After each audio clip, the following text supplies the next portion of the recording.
I think it's really nice that someone like Hayden Hurst is coming out and being like, look, you're not alone. I'm a big, tough football player, and look at me. Like, I went through it too. Like, anybody can go through it. Doesn't matter how, like, if you're an athlete, if you're a man.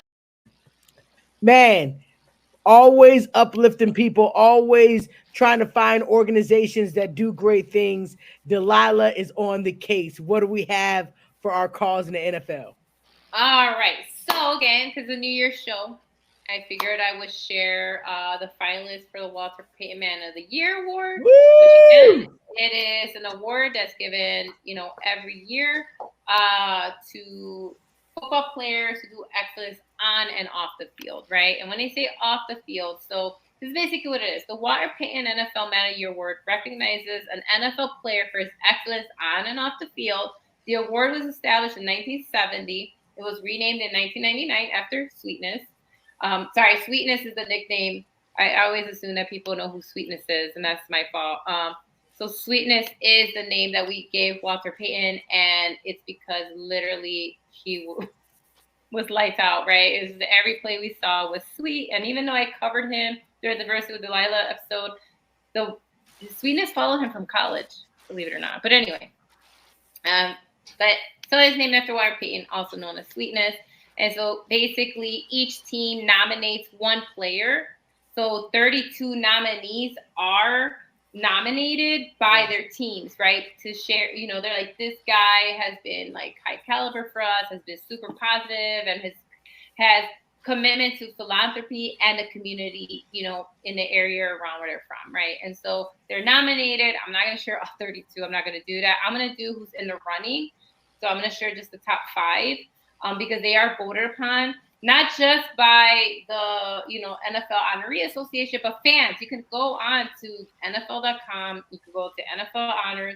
You could actually vote for who you think should win the Walter Payton Man of the Year award, by the way. So it's not set in stone yet. You have time. Basically, the winner of the award receives $250,000 for their charity of choice. So it's not for them. Again, the money's not for the player. It goes to a charity of choice. All 32 nominees, though, and that's what I like. So the number one gets the most, but all nominees get up to $55,000 that they could donate to their charities of choice as well. And so, so everybody gets something. And so the winner of this year's Walter Payton NFL Award will be announced at the NFL Honors on Thursday, February 8th. So be on the lookout for that. All right, so here's our top 5. So ready. Number 1, Ted Karras, the center for the Bengals. He launched the CincyHat.com project in late November 2022. It's funny because he said he designed this hat, the Cincy hat, for fun. And people liked it. And then he started like selling it like for fun. And then when he realized that he could use the fundings for something positive, he decided to say, you know what, people really like these Cincy hats, so I'm going to turn it into a project. And so on November 2022, the project has generated over $325,000, all profits going directly to the village of Merisi. The Village of Merisi is an Indianapolis-based nonprofit living community and service providers for adults with intellectual and developmental disabilities. Now, that is something close to home for me. I know it is for Sean as well because he works in this area. I don't know if people know that. I'm sorry, I don't want to throw your business out there, but he's a big supporter of this as well. So the Village of Merisi is an Indianapolis-based nonprofit that helps adults who have intellectual and developmental disabilities. Karras grew up in the Indianapolis area, and he personally matched $100,000 in donations generated by this initiative that he started back in 2022. So, yeah, he collaborated with his childhood friend Matt Rainey. People should know Matt Rainey. He's also another football player. He's retired now, but anyway, whose mother founded Village of Merisi. So to further expand the marketing and promotional efforts over the past year, they have launched a website hosting several hat giveaway events. Among Karras' goal is to create jobs for the Village of Merisi residents that lost their jobs previously due to the pandemic. In the past 12 months, the Village of Marisi has expanded the number of adults they support by 60%. The HATs have allowed the Village of Marisi, which in 2020 acquired a new building for residential units, to break ground on that project. The second building is expected to be completed in 2024 and will host an additional 37 residents, many of whom will be living on their own for the first time. So what this does, it helps people, it helps adults that have these intellectual disabilities have a life, because I know people don't think about it. And so they help them get jobs, to help them have a sense of independence, to help them have a sense of their own ownership, to feel worthwhile, to know that they're not, that they're not disposable, that they matter, right? That they're part of society. And so this organization helps with that. And so he supports this organization full time. So again, Karis has family members who live with autism, including a younger cousin, Joe. And he is aware that a lot of adults, once they leave school, there's not a lot of stability out there for them. So once they leave school, right, once they leave like the school system, they're now considered adults and they're kind of on their own. And so this organization helps them find jobs and be, worthwhile and have some sort of independence. And so that's Ted Karis. He is the center for the Bengals. I love when these big guys, it's just something about these big guys, centers, I love when these big guys are the ones with the biggest hearts out there that do these like wonderful things. So right now he's in the running for first place, but again, that could change. Number 2 is Lane Johnson, another big guy. He's the offensive tackle. He's the offensive tackle for the Eagles. Again, I like when these big guys go out there and do beautiful stuff. So Johnson announced his partnership with Kooth. It's a free and confidential mental health service for Philadelphia youth. As a Kooth ambassador, Jason raised awareness for the program, ensuring that underserved youth or those hesitant to discuss their mental health are aware of accessible resources. This year, Johnson made an effort to localize his advocacy in the community, leading several talks on mental health acceptance, and he spoke about his own anxiety, depression. I don't know if people realize, but he was out a few games with the Eagles, saying that he just had, mental, he needed to deal with his mental health. I remember people making fun of him, which is awful because we got to get rid of that taboo. But he's been open about that, and his treatment, his journey, including one at the local mental health clinic in Cherry Hill, New Jersey, at the end of last year. So he goes around, he shares his story, saying, "Listen, I get it. I've been there. I've been where you are."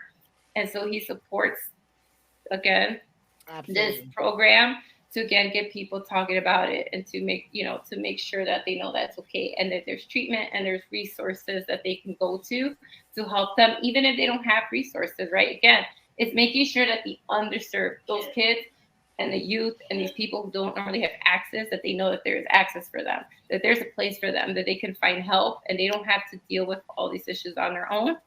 He also has the Gold Star Family Initiative, where he meets with families of, Gold Star family members. Those are usually, those are members that have lost a family member in action. And so he meets with them to, exchange stories, and he provides an opportunity for these families to meet, gather, and share, their experiences. Because again, that's another area of people that need an outlet. Absolutely. So he's in second place. And third, and I don't think I have to tell you who he plays and what he does and who he plays for, is Mr. Patrick Mahomes. Okay.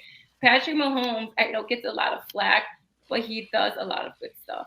And yes, so I did talk about his organization before, 15 at Mahomies. I think it's a cute name. Mahomies. So, yeah, the Mahomies, I think it's adorable. Again, he's third in the finalists. He partners with the Boys and Girls Club of America. He contributes $1,500 for every Mahomes touchdown. Think about how much he is giving. Wow. So every touchdown he gets, he contributes $1,500. It's also making $1.625 million contributions to a multi-year commitment to support the Boys and Girls Clubs of America and improve their facilities. I don't think people realize how important Boys and Girls Clubs are. They go to places where kids don't normally have a positive place to go, and it's always free. A lot of these resources are free. I don't think people know that, or really low cost, and a safe environment where kids can do art, where they can learn, where they could get tutored. Just an amazing organization, and so he supports it as well. So one of the big initiatives that he does is the Read for 15, which is combating literacy.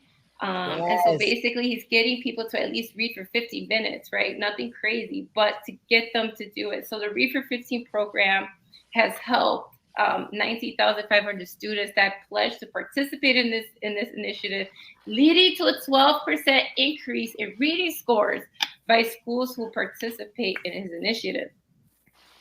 Because he's getting these kids like, hey, read for 15 minutes at least, to get that going. It's the idea of getting kids into it and not feeling like it's a punishment, right? And so again, he's a literacy initiative. He has within that, he also has a volunteer for 15. He's getting kids to volunteer because again, a lot of high schools do require volunteers to graduate. And so in his program, he gets you into that volunteer emphasis on volunteering. He has over 500 students that participate in 2022, which resulted in 12,844 service hours. So he's helping these kids get engaged, not just in advocacy and being volunteers, but getting those hours that they need so that they can graduate. As well as the final part of this program is 50 for 50 for 15. That's why it's called 15 of my homies, is supporting 15 programs, even though he supports more. But basic groups of 15 have been supported ways. Basically, he works with the NFL and they find 15 groups that they kind of adopt and they basically support during the season, like funding adoptions for rescue dogs, supplies for families, supplies for forever home, supplies for schools, camp home scholarships for youth battling cancer.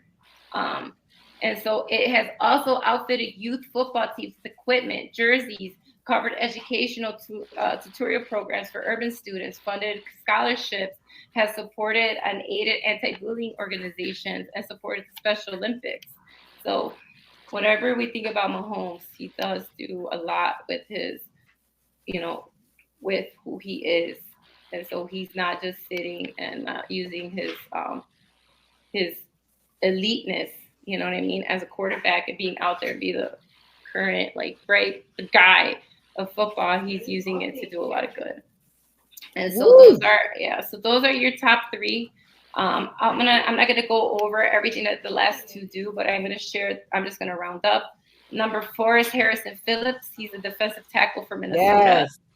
And then number 5 is Deion Dawkins, the offensive lineman for the Buffalo Bills.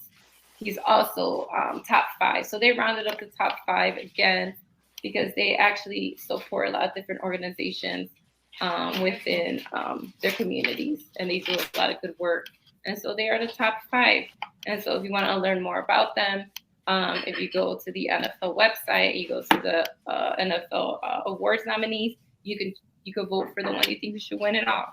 But again, everybody's still going to get $55,000. But the number 1 will get $250,000 for the charity. Woo! That's beautiful. Awesome. That is absolutely freaking beautiful, man. The Walter Payton Award.